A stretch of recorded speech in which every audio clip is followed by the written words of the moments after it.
ఓం గం గణపతయే నమః. నమః శంభవే చ మయో భవే చ నమః శంకరాయ చ మయస్కరాయ చ నమః శివాయ చ శివతరాయ చ. ఓం నమః శివాయ.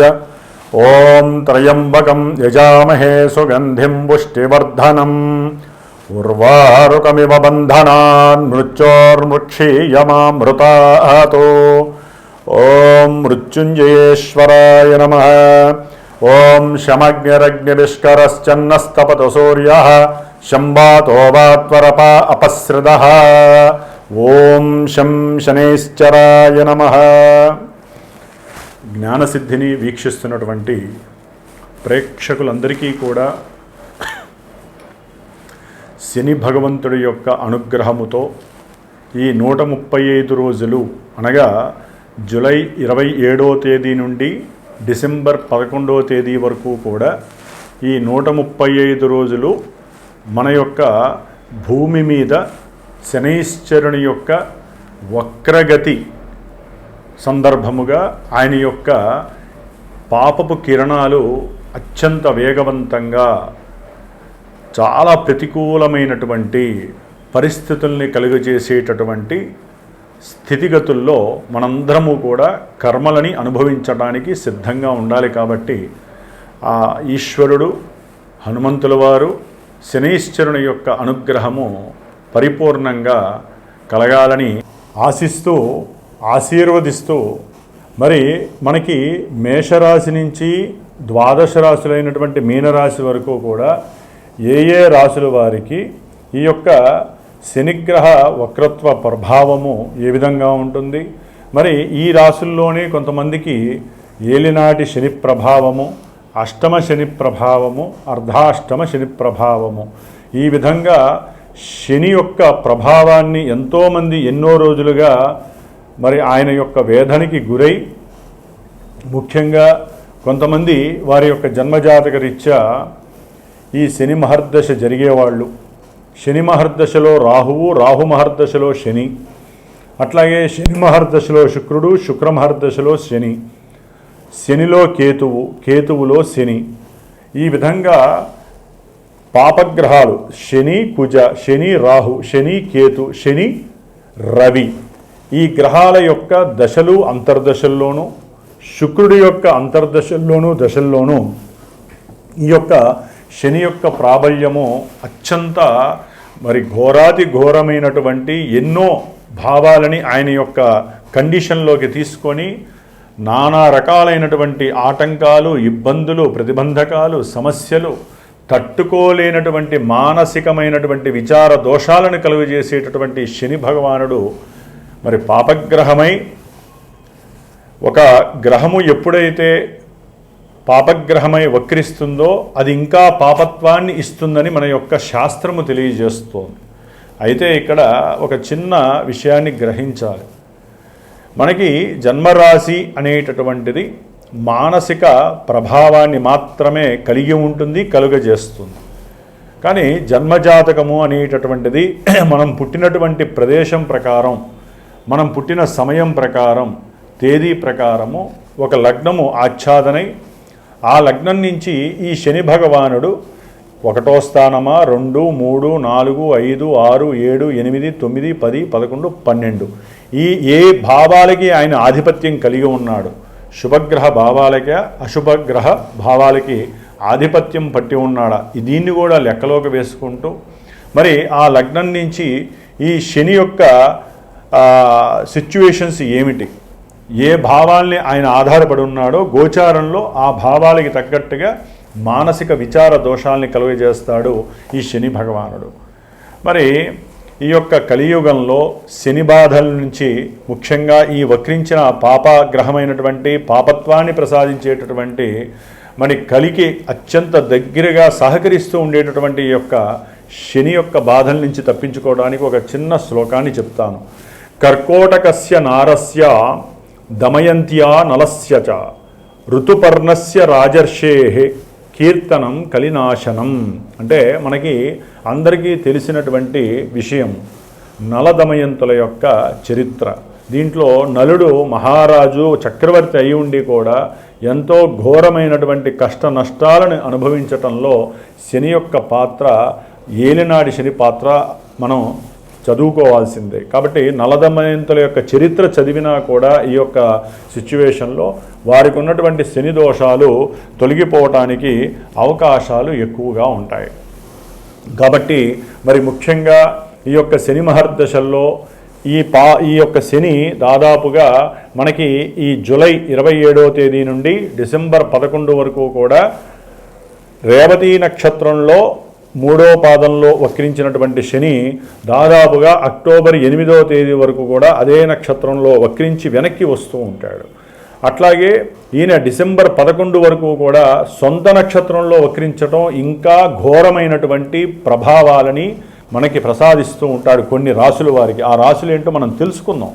అయితే ఈ వక్రత్వంలో ఈ గ్రహము చాలా వరకు తన యొక్క కిరణాలని ముందు ఇవ్వాల్సినటువంటి, అంటే ఇప్పుడు మీనరాశిలో జలరాశిలో రేవతి నక్షత్రంలో 3వ పాదంలో ఉన్నటువంటి ఈ శని భగవంతుడు తన యొక్క దృష్టిని, 3వ దృష్టిని వృషభ రాశి మరియు మిథున రాశి ఈ 2 రాశుల మీద ప్రభావితం చూపిస్తూ ఇప్పుడు ఆయన వక్రించిన తర్వాత కొంచెము నక్షత్రాలు, అంటే రోహిణీ నక్షత్రము, మృగశిర నక్షత్రం, ఈ 2 నక్షత్రాల మీద అధికంగా తన యొక్క శక్తిని ప్రసాదిస్తాడు. అట్లాగే తన యొక్క సప్తమ దృష్టి ఇప్పటి వరకు కూడా కన్యారాశి మీద, కన్యారాశిలో ఉన్నటువంటి ఉత్తర ఫల్గుని నక్షత్రము, హస్తా నక్షత్రం మీద ఉండేది. అట్లాగే చిత్తా నక్షత్రం మీద ఉండేది. ఇప్పుడు ఆయన వక్రించినప్పుడు ఎక్కువ శాతము రోహిణీ నక్షత్రము, హస్తా నక్షత్రము, ఉత్తర ఫల్గుని నక్షత్రం మీద ఆయన యొక్క ప్రభావం చూపిస్తాడు. అట్లాగే శని భగవానుడు మీనరాశిలో ఉండి తన యొక్క దశమ దృష్టిని మీనరాశి మీద ప్రభావితం చూపిస్తూ దాదాపుగా పూర్వాషాఢ నక్షత్రము, ఉత్తరాషాఢ నక్షత్రము ఈ యొక్క నక్షత్రాల మీద తన యొక్క ప్రభావాన్ని అధికంగా చూపిస్తూ ఎన్నో అనారోగ్యాలని, అనుకున్న పనులలో వాయిదాలని, అసలు అనుకున్నది జరిగింది అనుకుంటే మహదానందంగా భావించే పరిస్థితులను కలుగజేస్తూ ఈయన ముఖ్యంగా ఆర్థిక విషయాల మీద, అనారోగ్యానికి సంబంధించిన విషయాల మీద, అనుకున్న పనుల్లో ఆటంకాలు కలుగజేయటం, ఆలస్యాలు, అది వివాహమైనా విద్యపరంగా ఎన్నో ఆటంకాలు, ఉన్నత విద్యలు లేకుండా చేయటం, విదేశాల్లో ఉన్నటువంటి వాళ్ళని ఇబ్బందులు పెట్టడము, ఉద్యోగాదుల్లో ప్రమోషన్లు వస్తాయనుకుంటే అది కాస్త ఉన్న ఉద్యోగం తొలగిపోవటం, ఇలాంటి ఎన్నో రకాలైనటువంటి ప్రతికూల పరిస్థితుల్ని ఇవ్వటంలో శని భగవానుడు మహాదిట్ట. మరి ఈ యొక్క వక్రించిన శని ఫలితాలు ఈ యొక్క జన్మరాశులకి, అంటే మేషం నుంచి మీనరాశి వారికి ఏ విధంగా ఉంటాయో తెలుసుకుంటూ, ఎవరికైనా సరే జన్మజాతకంలో లగ్నాతు ఈ యొక్క శని ఎవరనేది తెలుసుకునే ప్రయత్నాన్ని చేయండి. అసలు ఏ దశలు జరుగుతున్నాయో తెలుసుకోవడానికి ప్రయత్నం చేయండి. ఈ యొక్క ఫలితాలు విని ఎవరూ బాధపడక్కర్లేదు, అట్లా అని సంతోషపడకూడదు. జన్మజాతకరీత్యా మాత్రమే దశలు, అంతర్దశలు మనల్ని యాక్టివేట్ చేస్తూ ఉంటాయి. కాబట్టి కొంతవరకు ఈ శనిచ్చే ఫలితాలు ఏ ఏ రాశుల వారికి ఏ విధంగా ఉంటాయో తెలుసుకుందాం. ఓం శం శనైశ్చరాయ నమః. ఓం శం శనైశ్చరాయ నమః. ఎవరికైతే గనక శని మహర్దశలు కానీ అంతర్దశలు జరిగిన పుష్యమీ నక్షత్రము, అనురాధ నక్షత్రము, ఉత్తరాభాద్ర నక్షత్రము ఈ నక్షత్ర జాతకులు కానివ్వండి, అట్లాగే కుంభరాశి, మీనరాశి, మేషరాశి, వృషభ రాశి, అట్లాగే మనకి ముఖ్యంగా కన్యారాశి, ధనుస్సు రాశి ఈ రాశుల వారు, ఈ అంతర్దశలు దశలు జరిగేవారు తప్పకుండా శ్రావణ మాసంలో మనకి బహుళ శుద్ధ విధియ నుండి దాదాపు 19 రోజులు పంచమి వరకు కూడా నా యొక్క శ్రీమాత జ్యోతిషాలయ పీఠంలో ఈ యొక్క శనిగ్రహ పీడలు, బాధలు తొలగించటానికి ఒక దీక్షా కార్యక్రమం 19 రోజులు నిత్యము 1000 సార్లు శనికి సంబంధించినటువంటి మూలమంత్ర బీజాక్షరాలని, అట్లాగే మూలమంత్ర వేదమంత్రాన్ని కూడా జపిస్తూ నిత్యము 19 రోజులు రుద్రుడికి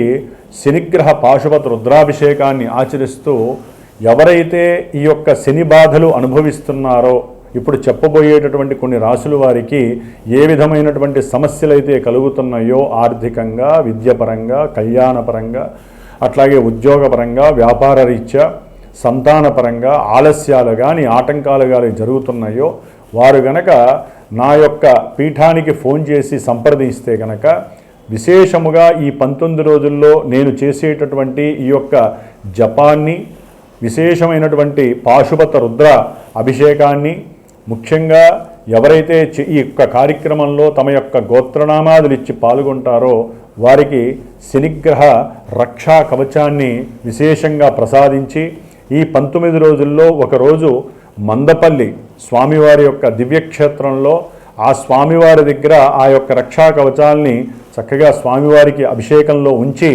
విశేషముగా వీలుంటే అక్కడ హోమాన్ని ఆచరించి ఆ యొక్క ప్రసాదాన్ని మీకు చేరవేసేటటువంటి బాధ్యతని స్వీకరిస్తున్నాను. కాబట్టి దీనివలన విశేషమైనటువంటి శనిగ్రహ అనుగ్రహం కలిగి ఎంతటి కార్యాన్నైనా సరే జయించేటటువంటి పరిస్థితి కలుగుతుంది. ఎటువంటి మృత్యువునైనా సరే మనం తప్పించుకునేటటువంటి పరిహారము మనకి ఈ యొక్క రక్ష ద్వారా మనకి లభిస్తుందని ఆశిస్తూ ఆశీర్వదిస్తూ మరి మేషరాశి వారి గురించి, మీనరాశి వారి గురించి కూడా ఈ మధ్యలో ఉన్న రాశుల గురించి మనం ఇప్పుడు చర్చించుకుందాం.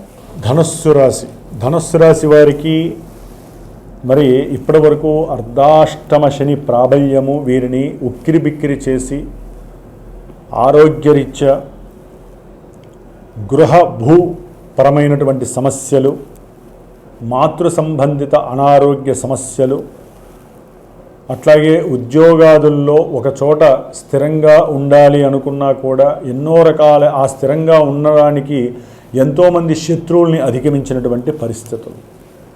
ఇది ఒక రకంగా అర్ధాష్టమ శని ప్రభావంతో విద్యార్థులకి, రియల్ ఎస్టేటర్స్కి అంటే భూ సంబంధిత వ్యాపారస్తులకి, అలాగే ఉద్యోగరీత్యా ఎన్నో ఇబ్బందులు, సంతానపరమైనటువంటి సమస్యలు, ఇట్లా ఎన్నో రకాలైనటువంటి ఇబ్బందులు ఈ యొక్క ధనుస్సు రాశి వారు పడి ఉండవచ్చు. అలాగే ఇప్పుడు ఈ వక్రించిన శని జూలై 27 నుంచి డిసెంబర్ 11 లోపల ఆయన అక్టోబర్ 9వ తేదీ వరకు కూడా దాదాపుగా రేవతి నక్షత్రంలో ఉంటూ వక్రించిన పరిస్థితి కారణంగా వ్యాపారపరమైనటువంటి విషయాలయందు ఆసక్తి, కొత్త నిర్ణయాలు తీసుకోవటం, ఉత్సాహంగా వాటి యందు అడుగులు వేయటం, చేసే వృత్తిలో సంకల్పాన్ని అభివృద్ధి చేసుకోవటం, కీర్తిని ఏ విధంగా సంపాదించుకోవాలనేటువంటి ఆశని పురికొల్పుకోవటం, ఏదైనా భూమి కానీ, గృహము కానీ, వాహనము కానీ అమ్మకానికి పెట్టి అమ్ముడు కాక వారికి ఉన్నటువంటి ఆర్థిక అసమానతతో అప్పులు చేసి ఇబ్బందులు పడేటటువంటి వారికి కొంతవరకు ఊరట కలుగుతోంది ధనుస్సు రాశి వారికి. అయితే కొంతమందికి దూర ప్రాంతాలకి వెళ్ళేటటువంటి అనుకూలతలు కూడా కలుగుతున్నాయి ఈ వక్రించిన శని వలన ధనుస్సు రాశి వారికి. ఏదైనా క్రయ విక్రయాదులు, ఇందాక చెప్పినటువంటి ఆ భూ గృహ వాహన సంబంధిత విషయాలలో వీరికి చక్కటి అనుకూలమైనటువంటి ఏజెంట్స్ ఎవరైనా దొరకటము, దానివలన వీరు అనుకున్నటువంటి కార్యము లాభసిద్ధి కలగటము జరగటానికి ఇది సరైనటువంటి సమయంగా భావించాలి. సోదరులతో కానీ, సోదరీమణులతో కానీ వీరు కొంత అనుకూలమైనటువంటి ఆనందాన్ని షేర్ చేసుకునే పరిస్థితి కలుగుతోంది. అట్లాగే వీరు చేసేటటువంటి ఉద్యోగంలో ఏదో ఒక మార్పుని ఎదుర్కోవటం, ఉన్న ఉద్యోగాన్ని వదిలేసి వేరే ఇంకేదైనా మంచి ఉద్యోగాన్ని సాధించాలనేటటువంటి ఆలోచన కలగటం కూడా ధనుస్సు రాశి వారికి కలుగుతోంది. అట్లాగే వీరు ఏదైనా సరే విద్యాపరంగా కానీ కొంతమంది, లేకపోతే గృహపరమైన వాహనపరమైనటువంటి అప్పులు చేసి ఉన్నట్లయితే ఆ రుణాలని తీర్చేటటువంటి యోచన ఎక్కువగా చేస్తూ ఉంటారు. శని అక్కడ ఉండి చూసే దృష్టి వేరుంటుంది, శని వక్రించినప్పుడు కలిగే దృష్టి వేరుంటుంది. అనుకున్న ప్రతి సంకల్పంలో కార్యదీక్షతో పాటుగా వారి యొక్క ఆలోచన కూడా చాలా ఏకీభవించేలాగా కొన్ని నిర్ణయాలు తీసుకోవాలి. అవతల వ్యక్తితో మాట్లాడారు అంటే మీకు ఏదైనా స్వలాభం కలిగేటటువంటి యోచన చేయటం చాలా విశేష ఫలప్రదాయకం అని చెప్పుకోవాలి. అయితే అంతర్గతమైనటువంటి కుటుంబపరమైనటువంటి బంధువుల పరంగా కొన్ని అంతర్గత శత్రు బాధలు కూడా మిమ్మల్ని ఇబ్బంది పెట్టే పరిస్థితులు కలుగుతాయి. చేసే వ్యాపారాదుల్లో కొంతవరకు భాగస్వాముల మధ్య కోర్టు సమస్యలు, అంటే ధనపరంగా ఎక్కడో అక్కడ కొన్ని సమస్యలు ఎదురవటం, దాని పరంగా కోర్టులకు వెళ్ళి ధనాన్ని నష్టపరుచుకోవాలా లేకపోతే ఉన్నంతలో కమిట్మెంట్ అవ్వాలా అనే ఆలోచన కూడా ఎక్కువగా చేస్తుంటారు. వీరికి ఆలోచన స్థాయి పెరుగుతూ ఉంటుంది ఈ సందర్భంలో. అని అక్టోబర్ తర్వాత ధనపరమైనటువంటి కొన్ని ఇబ్బందులు వీరికి మనోచికాకుల్ని కలుగు చేస్తే ధనస్సు రాశి వారికి. ఎందుకంటే శని సొంత నక్షత్రంలో వక్రించినప్పుడు పాపత్వాన్ని ఎక్కువగా ఇస్తాడు. గృహ సంబంధ ఖర్చులు అధికమవుతాయి. చేసే ఉద్యోగాదుల్లో కంపల్సరీ నెగిటివ్నెస్ ఎక్కువగా కనిపిస్తోంది. కాబట్టి జన్మజాతకంలో మీకు జరుగుతున్నటువంటి దశలేంటో అంతర్దశలేంటో తెలుసుకునే ప్రయత్నం చేసి గోచారంలో మానసికంగా, ఆర్థికంగా, ఉద్యోగరీత్యా, వ్యాపారరీత్యా, భార్యాభర్తల మధ్య తగవులు ఎందుకు వస్తున్నాయి, గొడవలు ఎందుకు అవుతున్నాయి, మానసికంగా ఎందుకు అప్రశాంతతగా ఉంది, కుటుంబంలో ఎందుకు సమస్యలు, ఇవన్నీ కూడా ఆలోచించే స్వభావాన్ని కలిగి ఉంటారు. కాబట్టి ఇవన్నీ కూడా జన్మజాతకంలో జరిగే దశలు అంతర్దశలకి ఎక్కడో అక్కడ లింక్ అయితే తప్ప ఇవన్నీ జరగవు. కాబట్టి వీటిల్లో ఎక్కడైనా ఇంకా ఘోరమైన పరిస్థితులు ఉంటే ఈ నెంబర్కి ఫోన్ చేయండి. నేనే డైరెక్ట్గా మీతో మాట్లాడతాను. మీ జాతక పర్యవేక్షణ మీరు తెలుసుకోండి. వాటికి సంబంధించి ఎక్కువగా తట్టుకోలేని సమస్యలు ఏదైనా ఉంటే, ఎందుకంటే శని కర్మఫలదాత, ఆయన ఎక్కువగా ఆరోగ్యం మీద, అట్లాగే ధనం మీద, ఉద్యోగ వ్యవస్థ మీద, అనుకున్న కార్యాలు అన్నీ కూడా వెనక్కి వెళ్ళటం, ప్రతిదీ కూడా ఆయన నెగిటివ్నెస్నే ఇస్తూ ఉంటాడు. దాని ద్వారా మనిషి తన ఆలోచన మార్చుకుంటాడు, తన వెళ్ళే రూటుని మార్చుకుంటాడు.